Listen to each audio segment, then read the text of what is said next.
This is the Everyday AI Show, the everyday podcast where we simplify AI and bring its power to your fingertips.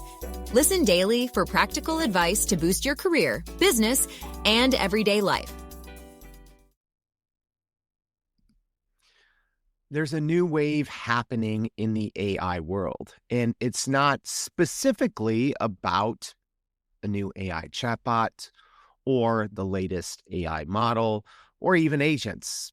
But at the same time, it's kind of combining all of those things. So what is it that I'm talking about? It's Agentic AI Browsers. And on today's show, for putting AI to work on Wednesdays, we're going to be looking at one of the more popular ones that is released and available now to most people, which is Perplexity's Comet. And we're going to go over what it is, how it works, and talk about 5 different business use cases that you could start using today. All right, I hope you're excited. I am. Let's get into it. If you're new here, welcome to Everyday AI. This is your daily live stream, podcast, and free daily newsletter helping everyday business professionals like you and me not just learn what's happening in the world of AI, but how we can leverage it to grow our companies and our careers. So if that's what you're trying to do, you're definitely in the right place. It starts here with the unedited, unscripted, sometimes off the rails live stream and podcast, but it continues where you can become the smartest person in AI by going to our website, youreverydayai.com, signing up for the free daily newsletter. We're going to be recapping most important insights from today's conversation, as well as keeping you up to date with everything else that you need to know. So make sure, if you haven't already, please go to our website and do that. And if we're going to have the AI news there as well, obviously. So go make sure to check that out. So let's talk about this new wave, Agentic AI Browsers. I actually am extremely bullish on this. And let me be honest, and you can go back. I have the receipts, and the receipts are on our website. The more than 560 episodes. You can go back and listen to what I've been saying over the years. But one thing, and I've been correct on, I've been saying for a long time with Perplexity, I haven't been very strong on Perplexity as an answers engine, right? I said back in my 2025 AI predictions and roadmap series that Perplexity was either going to have to hard pivot or they would potentially get squashed. Yet here we are.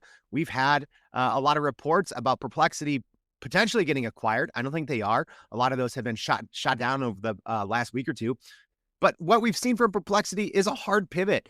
They can no longer compete as an answers engine, specifically after Google and OpenAI released their extremely impressive deep research modes. So what we've seen out of Perplexity, which I'm very on board with, is this recent pivot. Specifically, I think in 2 different areas. Try to be an iOS assistant, because, Siri and Apple has failed. So they have a great iOS app for that. And now one of the first I would say big tech companies coming to production with an agentic AI browser with Comet. All right, so that's what we're going to be going over today. So let me just recap what we're going to be going over on today's show. So I'm going to talk briefly about why agentic AI browsers are the next wave of generative AI. I'm going to tell you how Perplexity Comet works.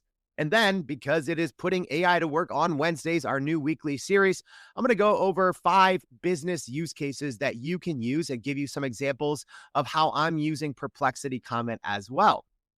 Yeah, so even if you listen to our news show on Monday, I kind of alluded to this. I was actually running Perplexity Comet in the background as I was recording the news show on Monday. So it's something I'm already using. And I think that there's a lot of cool business use cases for it as well. Hey, shout out, live stream audience. Good to see you. I don't know if you can tell, I'm actually extremely sick. So if this is a little shorter or lacking the usual spice and vigor, I'm definitely 100% under the weather. Just FYI, you don't have to think that there's been an AI avatar takeover. Like, who's this weird, Jordan that doesn't sound like him? A little raspy. Yes. I'm feeling absolutely garbage, but it makes everything better to see you all here. Big Bogey, good to see you. Michelle joining on the YouTube machine. Robert joining from Dallas, Texas on LinkedIn. Marie, good to see you, joining from New Jersey. Jose from Santiago. It's good to see everyone. Angie, good morning to you as well. All right, so let's get into talking about Perplexity's Comet. But first, why is this important? All right. So if you're listening, especially on the podcast, I'm going to be showing, sharing my screen, but I'm going to do my best to walk you all through it. But here's why it's important and why I think actually agentic AI browsers are the next wave of AI and not necessarily a chatbot. So, number one, you have to see the players and where they're deciding to play. So, last week on the show, we had the reporter from Reuters who broke the story on OpenAI is also coming out with an agentic AI browser in the coming weeks. All right. Google, which we know is kind of the king in the browser world, they've been experimenting with their own agentic capabilities in their Project Mariner. And then also Microsoft Copilot, one of their, I think, underutilized or not very talked about features is their browser, which I love the Edge browser from Microsoft, but specifically its vision capabilities. And I think that Microsoft is going to continue to expand and improve what is capable inside of its Edge browsers. But let me fast forward. I think the end play here is the browser. I think it's so much more about going to, chatgpt.com or gemini.google.com or claude.ai, right? I think what the big tech companies know and realize, they don't want to be front-facing AI chatbots, right? Ultimately, everyone wants to control your desktop, but right now only, Microsoft Windows / Apple can do that. But then the next best thing is controlling your browser. Right. And there's so many new added capabilities that I guess we can all realize and use when we are using a browser versus when we are using a front end AI chatbot. All right. And we're going to go over some of those in today's show, but I think that's ultimately what this boils down to. There's so many more agentic capabilities when you are using a browser versus when you are using a front-end chatbot. All right. And I do admit that the first kind of 6 to 9 months of the computer using agents kind of phase has been a little bit of a flop, right? So this goes back to 2024. Anthropic Claude was the first with their computer using agent. OpenAI followed with their operator agent, which I think when it first came out was not very good because it was powered by the GPT-4o model. Now it's powered by the O3 model, which is so much better. But this is a difference, right? These computer using agents that we've seen, they essentially use a virtual browser, right? A virtual sandbox. And then they use computer vision, which is a little slow, right? And also a little wonky. So as an example, right, I did a couple shows on Operator when it first came out. One thing I was trying to do with Operator was, have it go through my LinkedIn messages because I stink at keeping up. And then anything that was important, essentially just mark with a star, right? But the problem, because it was using a virtual browser, right, and it's using computer vision, essentially it takes a screenshot every so often, and then it, kind of uses coordinates like you would think from a map. So it takes a screenshot and then it says, okay, I need to click here. So number one, it's a little slow, but also if there's anything wonky in a website's UI UX, it's going to throw it off by a couple of pixels. So what happened in my use case, LinkedIn's inbox is wonky. So as it was trying to do that, it was not able to scroll down. And then the star button and the archive button were like 2 pixels from each other. So it actually kept archiving messages, which was the exact opposite of what I wanted to do. So the big benefit of moving this to an actual browser versus the combination of using a virtual browser and essentially computer vision is it's running on your local machine. So what we have with Perplexity's Comet is essentially hybrid AI, right? So we're getting some edge AI capabilities because it's running some things on device in the browser. And then for more complex tasks, it's still, sending it to Perplexity's cloud. So let's talk a little bit about how specifically Comet works. So right now it's built on Chromium, as a lot of browsers are, and we'll talk a little bit about why that's important probably in future episodes, right? But Google Chrome has their very popular kind of open source version of Google Chrome, which is Chromium. That's what Microsoft Edge is built on, and that's also what Perplexity Comet is built on as well.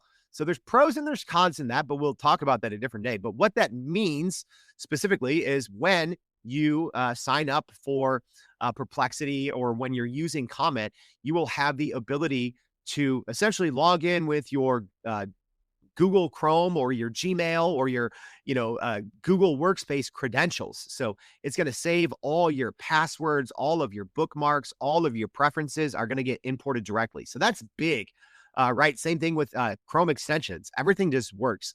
Love Chromium and the fact that Google makes that open and available, even to their competitors, right? So not only does Microsoft use it, but in this case, Perplexity uses it. And reportedly, OpenAI is going to be using Chromium as well. The other thing about how Comet works is it does have this hybrid AI architecture. So some more simple AI tasks run locally, which from a accuracy perspective, in my initial testing, makes Perplexity Comet much better than some of the other computer using agents that use more of a virtual browser / computer vision approach, because that approach is slower. So by running everything locally in the browser that you own, right, that just makes it so much better. And then the more complex tasks, essentially it's going to run it via the cloud. You obviously have to have a Perplexity account. So it's available immediately. Let's talk about access. Perplexity Comet is available immediately to people on the $200 a month max plan, which is not a lot of people. Aside from that, it's getting rolled out to people who are on the wait list if you have a normal paid account. So I did get access to this last week. I'm not on Perplexity's max plan. I'm on most of the max plans for other services, not for Perplexity. I'm on the normal paid plan, but I did get access to Perplexity's Comet browser last week because I did sign up for the waitlist early and I'm on the paid plan.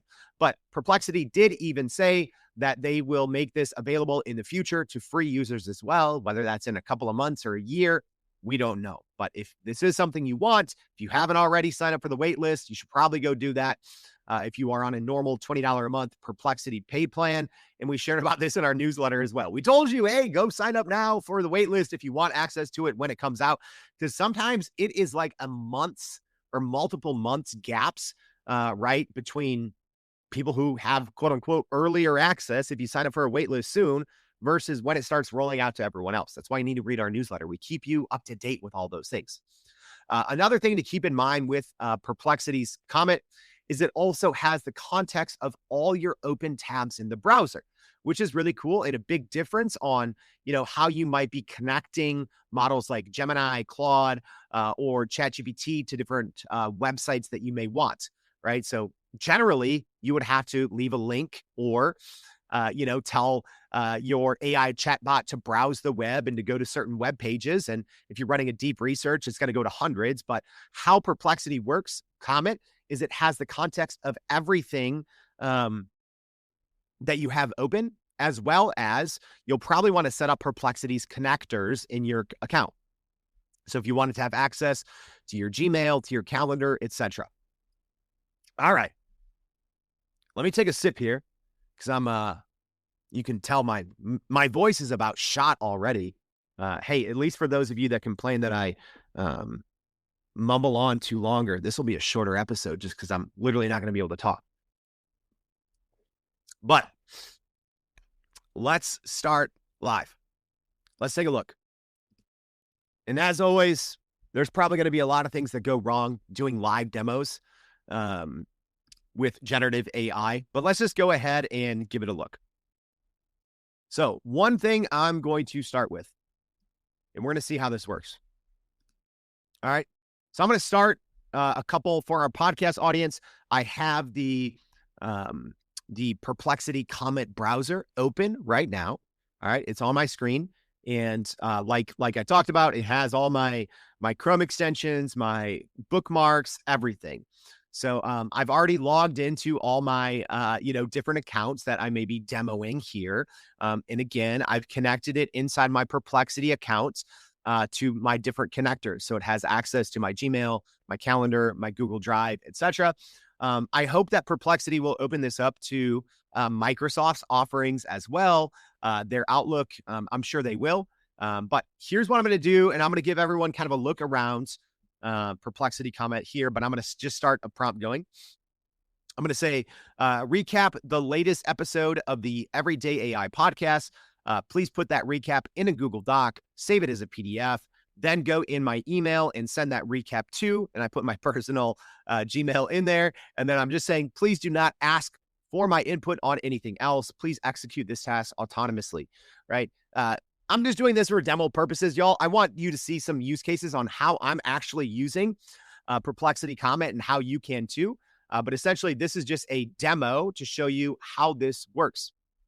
Okay, so now what's happening, and I just put this in kind of the homepage of Comet. So if you're used to using Perplexity, you'll kind of understand, but I have two different tabs here. I have an answer tab and a sources tabs, and I can go and see how this is agentically working, right? So what it did first is it looked up, it essentially did a search, latest episode, Everyday AI podcast, recap, July 2025. And you'll see here, different results showed different latest episodes, right? So some of these, it brings up 561 for episode number, 559, and then others, it says 566. So hopefully the Comet will know that the latest episode, in this case, is 566 and not the older ones. So then it's going through, okay, it did that correct. It went to the website for episode 566 from some caching issues. The latest episode is actually 567, but caching issues, sometimes it's going to take a couple of hours. All right. So this is interesting. I love doing live demos because I obviously did this this morning before trying this. And this time it says the Google Gmail tools cannot create or convert Google Docs to PDFs directly, nor can they attach files. It's so funny because I did this earlier and it worked perfectly. And it sent the, it recapped it, it created a PDF, and then it sent a link to that Google Drive doc to the email that I told it to. So interesting. It didn't work the second time. So it's just asking me, would you like to proceed with an email containing the recap text or try a different approach? So I'm going to say recap text. All right, and then I'm going to click continue, and we'll see what happens here. Hey, live stream audience, let me know. Have any of you used Perplexity's Comet yet? If you want to see any use cases, I have a couple. I have 5 business use cases that I'm going to go over here at the end, but I did want to do a couple of these live demos so you can see, well, the pros and the cons as well. So you'll see here, after doing that, now on the right-hand side, I can actually see what it's doing. So I can go ahead and open this Google Doc that it's working on right now. So I'm going to go ahead and click that and click open page. Okay, so Comet went through, it went to that website, it recapped that episode 566, which was our Monday recap. It recapped every single story here, did a really good job, and it created that document inside my Google Drive, which is great, a Google Doc, right? So I can click on that kind of right-hand side where it's telling me what it's doing, and I can go in and see. So that's great for a couple of reasons. One, transparency. You need to be able to see what's going on under the hood as we talk about agentic AI browsers, right? Sounds big and scary. It's not. But another couple of reasons why this is good, and actually pretty big cheat code, right? Having an agentic AI browser create Google Docs for you is actually pretty huge because you can personalize them, right? For your own perspective. But not just that. So many of these AI chatbots, right? Obviously, including Google, OpenAI, and Claude, now can connect to your Google Drive, right? And do deep research on your Google Drive. So the fact that now I can have a browser go personalize research for me. In this use case, it wasn't personalized per se, even though it was about my podcast, right? But I could go have it, every single day, research, I don't know, certain companies, competitors, etc. Create a Google Doc that automatically gets saved in my account. And then through those connectors via those other AI chatbots, it's like literally having an up-to-date second brain that you can then access via any other kind of AI chatbot, right? So this is one way that I'm using Perplexity Comet now, is just to personalize research, save it in my Google Drive, right? And then when I need to, I can pull from that information. All right. So there we go. It says, okay. So it already saved that PDF, and you probably can't see it, but it saved it in my browser here. Okay, there we go. So you can see it saved the PDF. I have it open here on my screen. And now it's going through and trying to create an email and send that email to myself as I request it. So interesting. Obviously, on this one, it ran into an error, although last time it worked perfectly twice. All right. Let's do one or two other live use cases. All right. And then I'll go over at the end what I think are 5 pretty cool business use cases. All right. So now let's go ahead and do another example. All right. I'm going to change this.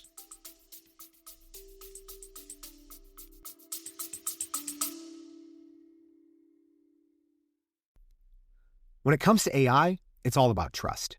And the same thing can be said for how you operate your business and accept payments from your customers. Whether you're sending invoices on the go from your laptop, needing business management solutions, or trying to open another location for your local business, it's all about having the right tools that people trust. That's where Square has your back. Running a business means making 100 tiny decisions a day, and Square helps make those decisions smarter, easier, and more efficient. I remember using Square's card reader for mobile devices more than 15 years ago, and I've trusted Square ever since. Whenever I see that Square logo out in my hometown of Chicago, I know that I can trust that business to handle my transaction without problem.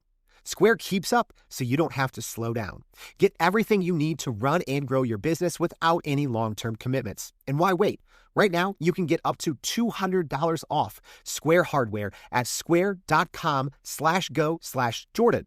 That's SQUARE.com/GO/JORDAN. Run your business smarter with Square. Get started today.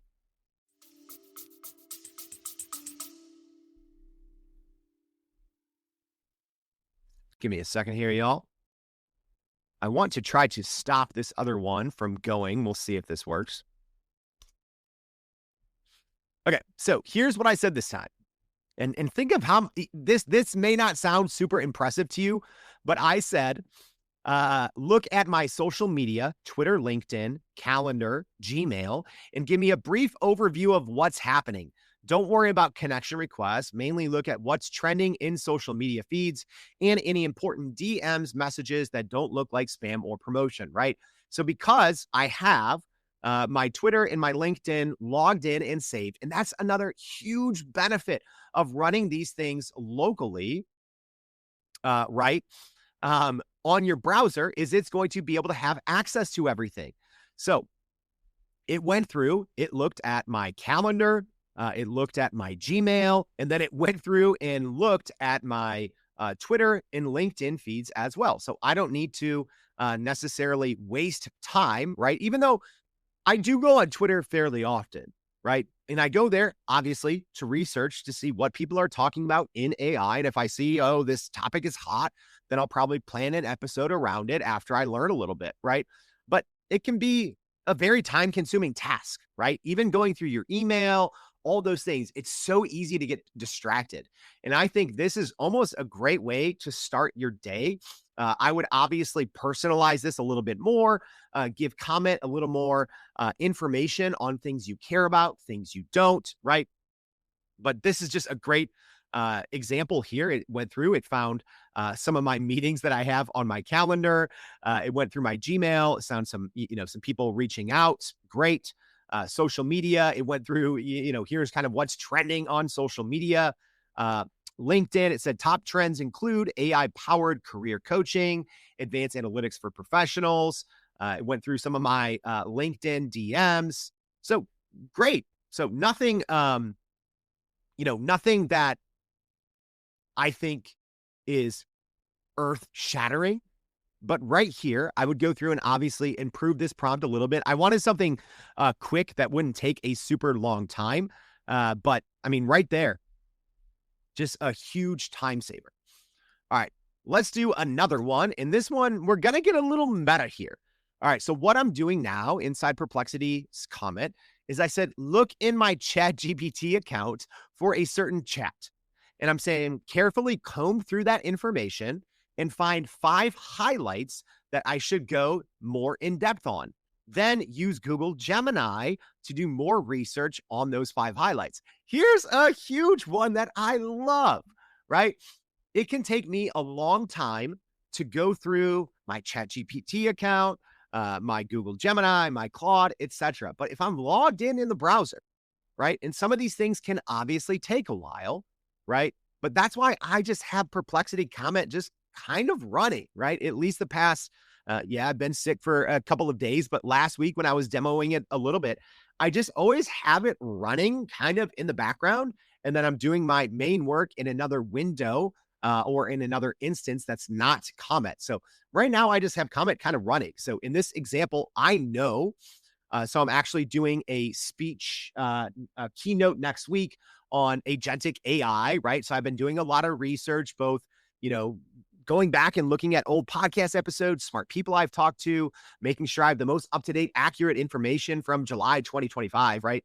So I had a research chat going inside ChatGPT, so I can click open page, and it looks like it found that, right? Agentic trends in AI in 2025.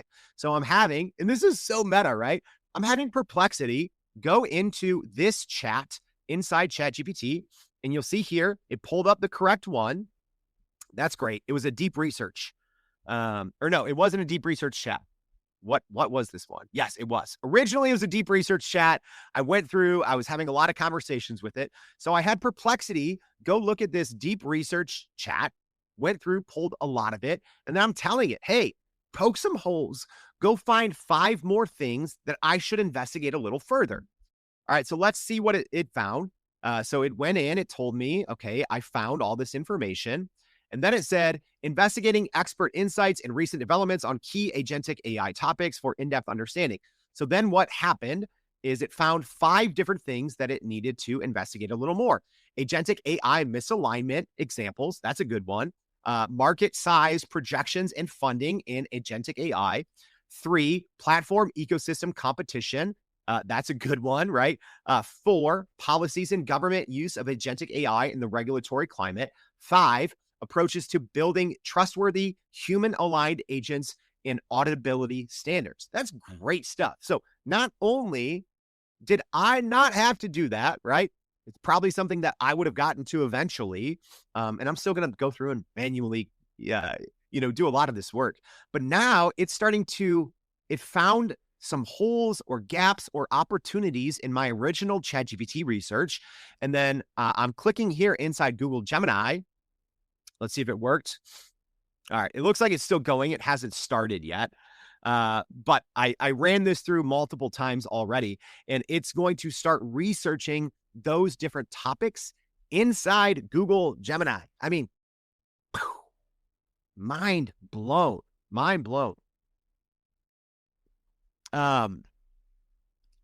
Let's see. I think y'all, you get the gist here. All right, and I showed you a little bit on our AI at Work on Wednesdays, how I'm using Perplexity Comet. But I want to leave you all with a couple of things. All right, and I'm just double checking here. There we go. All right, I told you all that this was actually going to work. I just clicked back into the Gemini deep research. Great, and it did it. So it pulled out those 5 different holes or opportunities from my original ChatGPT research, opened up a new window in Google Gemini, and it's running a Google Gemini deep research. Y'all, the fact that this is happening right now, this is amazing. This is amazing, right? We kind of got sniffs of this with OpenAI Operator, with Claude, Claude's computer use agent, a little bit with Project Mariner. But the fact that this runs locally in your browser, right? I'm running into so many errors when I'm using more of the computer using agents, right? They're a little slower, they're a little less reliable just because the technology is not as solid as, having this hybrid AI approach, having an agentic AI browser. This is huge. Like, I am still, as this is happening, I'm like, this opens up so many new possibilities for how we could and should work. And let me just say this is coming for you whether you want it or not, right? Google's investing in this. OpenAI is going to be launching their agentic AI browser in the coming weeks. Microsoft, in their Edge browser, they're really expanding their Copilot vision. And guess what? Once OpenAI releases their version of this, it's going to, because the IP, Microsoft gets that as well. So Microsoft is going to be rolling this out. Google is going to be rolling it out. This is how we're all going to be interfacing with AI in the future, right? So even though like on the podcast end, I understand how this might be a little difficult to follow by not seeing everything. So make sure, you go to our website. Within a couple of hours of you listening to this, we're going to have the webpage up and you can go watch the video and see exactly what's happening here or on our YouTube channel. But you need to start rethinking how you work, right? Because even on the AI chatbot side, I understand there's hurdles, right? Oh, my company, we haven't approved this for everyone yet, or we're not using this in all departments, or, okay, we're only using this AI chatbot and it doesn't have access to our data. Sure, I get that. I understand that. This is your browser. This is happening whether you want it or not. So you have to really get in and start using these agentic AI browsers now, because this changes how we use the internet on the rest of that time, right? There's so many things that I normally would manually do that now I'm going to be handing off to Comet. So we really do have to rethink, in the same way when large language models first came out, we had to kind of rethink how we spend our time, how the humans spend our time. This is the same thing, right? I think this is going to, agentic AI in the browser is going to replace a lot of current AI workflows. A lot of these, I laugh when people call things like this agents, right? These N8, these N8N, agentic workflows, even things in Zapier and Make. I think agentic AI browsers are going to replace so many of these other kind of quote unquote AI powered workflows or agentic workflows, because when it's happening locally, when it has access to all of your data, that changes what's possible. All right. Let's wrap this thing up, y'all. So here's 5 different use cases, and I showed you some of them, but I'm going to talk about the rest. Number 1 is personalizing multi-step, multi-platform research, right? So I kind of gave you that example, right? My example, looking through my Gmail, my calendar, my social media, etc., right? But apply that to what you need it for, right? And I'm going to kind of combine number 1 and number 4. So number 4 on my list is automated market research and competitive analysis, right?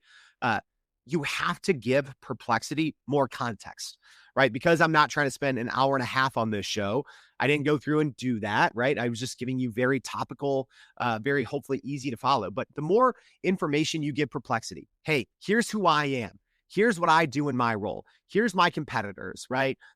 Save that in a doc for now and just paste that in when you start a new chat inside the Comet AI assistant. And by the way, that's on the right-hand side. I should have explained that for our podcast audience. If you're looking, like, the assistant is on the right-hand side, and then on the left-hand side, that's where the normal browsing happens. So you need to inform the Comet assistant a little bit more information about yourself, but then it can go ahead, take advantage of all the information in your tabs, anywhere that you're logged into. It will go and visit those websites. So number 1 is personalizing multi-step, multi-platform research for you. Number 2, save time on social media, right? A lot of people are obviously on social media for work, but social media is a black hole, right?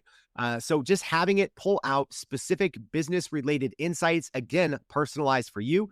Number 3, help manage your email and calendar. It can actually create calendar events. It can scour through your email, right? If people are trying to, set up meetings with you, and just be like, hey, who's setting up meetings with me? Which of these times do I have available, right? So it is almost like having an executive assistant once you are, comfortable with using it in that matter. Number 4, I already mentioned automating market research and competitive analysis. Y'all, this is such a great way, I think, if you kind of have these kind of prompts or use cases set up, whether you run them weekly, daily, etc. I like the way I'm using this. It's almost like I'm going to have some of these prompts or some of these use cases ready when I wake up. I'm going to go put them in, click enter, go grab my Nespresso, which Nespresso, why are you not advertising yet on the show? Come on. Right. And then in 4 to 5 minutes, I come down and it's like I've done at that point 2, 3, 4 hours of work, right? That I would have been doing manually before. That's huge. It's just such a great productivity boost to start your day. And then number 5, which I showed you an example of that, is using multiple AI tools at once autonomously. I gave you all an example of that. I was literally using Perplexity's Comet browser to go find information from my ChatGPT account. It was analyzing, finding holes and opportunities, and then it went out and did deep research on Google Gemini to help fill in and augment some of my initial research. Y'all, you can have a day's worth of work done before you sit down and sip your first coffee. And if that isn't an AI at Work Wednesday, I don't know what is. All right. Hey, and look at this. There we go. My Gemini deep research report is done. Number 5, having Perplexity Comet use multiple AI tools on its own. Amazing. All right. I hope this show was helpful, y'all. If so, please repost this to your network. We spend a lot of time trying to bring you the most up-to-date, reliable, and accurate and unbiased information as possible, even when I feel like complete chicken trash. So please, if this is helpful, repost, tell someone about it, tell your company, email this to them, have everyone then go to youreverydayai.com, sign up for our free daily newsletter. So thank you for tuning in. Hope to see you back tomorrow and every day for more Everyday AI. Thanks, y'all. And that's a wrap for today's edition of Everyday AI. Thanks for joining us. If you enjoyed this episode, please subscribe and leave us a rating. It helps keep us going. For a little more AI magic, visit youreverydayai.com and sign up to our daily newsletter so you don't get left behind. Go break some barriers, and we'll see you next time.